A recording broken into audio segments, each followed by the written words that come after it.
Hello అండి. Welcome back. So, ఈరోజు మనము ఇంకొక ఎక్స్‌టెన్షన్ క్వెషన్ చూద్దాం స్ప్రింగ్ బూట్ రిలేటెడ్. అదేంటంటే how does auto configuration work in spring boot?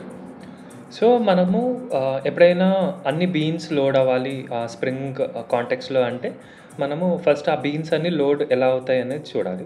So, first ఏంటంటే ఎనేబుల్ ఆటో కాన్ఫిగరేషన్. సో, ఈ యానోటేషన్ ఏదైతే ఉందో బేసిక్‌గా క్లాస్ పాత్‌లో అంటే బేసిక్‌గా మన అప్లికేషన్‌లో ఉన్న క్లాసెస్ అన్నిటిని లోడ్ చేసి, వాటిలో ఏవైతే కాంపోనెంట్స్ ఉన్నాయో అవన్నిటిని లోడ్ చేస్తది and gives it for configuration.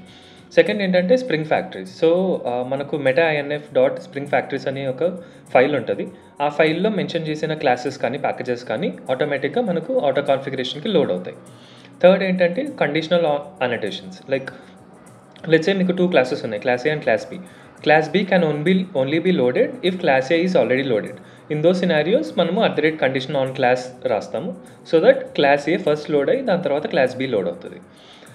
ఇంకోటి conditional on property. So, property basis మీద లైక్ అప్లికేషన్ వైఎంఎల్ ప్రాపర్టీస్‌లో మనకు ఏదైనా ప్రాపర్టీ ఫస్ట్ ఉంటేనే దెన్ లోడ్ సర్టెన్ క్లాసెస్ అలా డిఫైన్ చేస్తాం. అలాగే స్టార్టర్ డిపెండెన్సీస్. లెట్స్ సే నాకు నా దగ్గర ఒక డేటాబేస్ కాన్ఫిగరేషన్ ఉంది.